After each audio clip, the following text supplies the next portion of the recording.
চট্টগ্রামের ডিসি পার্কে শুরু হয়েছে মাসব্যাপী ফুল উৎসব। সকালে মন্ত্রিপরিষদ সচিব ডক্টর শেখ আব্দুর রশিদ এই ফুল উৎসবের উদ্বোধন করেন। ফুল উৎসবে থাকছে ডালিয়া, চন্দ্রমল্লিকা, ম্যাগনোলিয়া, শিউলি, হাসনাহিনা সহ 130 প্রজাতির ফুল।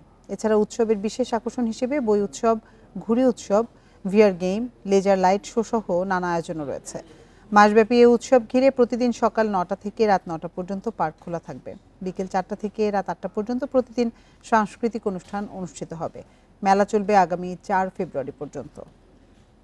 চট্টগ্রামের এই সুন্দর যে স্থাপনা, এটাকে সারপাস করে আরো ভালো করুক, চেষ্টা করুক।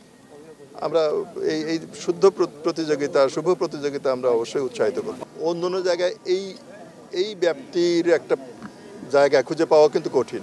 193 বা 194 একর জমি সবখানে পাওয়া যাবে না।